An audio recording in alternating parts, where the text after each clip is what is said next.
The ring buzzed on my wrist at 3:07 a.m. I was awake on my mother's couch, my baby sister asleep, and the TV on mute. I opened the alert and saw my boyfriend, Marcos, on the porch with a hood and a black backpack. He hadn't told me he was coming. He looked at the camera, tapped the doorbell, and the porch sensor went offline. The main feed stayed alive with a wet shine. The yard gate always sticks. Marcos felt for the latch until it gave. I remembered that yesterday, my brother, Diego, stored his most expensive pipe-bending tool in the shed. He's a plumber and pays half the rent with that work. My mother, on her night shift, keeps cash in a cookie tin on the counter. I work as a school aide, and in my purse by the sink, I carry reports for a knife suspension due today. A week ago, Marcos asked me not to involve the police over the knife because his cousin sells empanadas at the school gate and fears checks. Since then, he's been off. Laura, my friend at the pharmacy, told me he acts with sleeping pills without a prescription and that his hands shook. She also said he asked if our camera records at night. I thought it was just anxiety. The app buzzed. Marcos entered the shed through the poorly set padlock. A flashlight flash showed boxes with red tape. The backpack swelled and the door stayed ajar. The clock read 3:11 with the battery at 6%.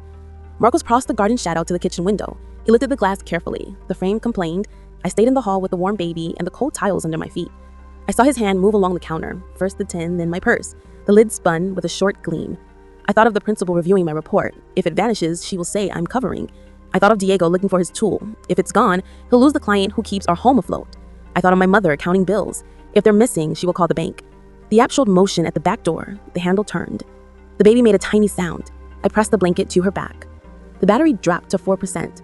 Laura left a message I didn't open. I pictured her frown if she knew I had let him in so many times. I remembered Marcos watching the shed when he went out to smoke. I remembered when he asked where I keep the school key card. I answered vaguely and he changed the subject. Marcos took my card and spun it in the blue light of the microwave. He pocketed something else I couldn't make out. The backpack creaked. The ring announced a new event in the hallway, but it was my own reflection moving through shadows. The rain hit the loose gate a little. The clock read 3:14 and the battery icon glowed at 3%.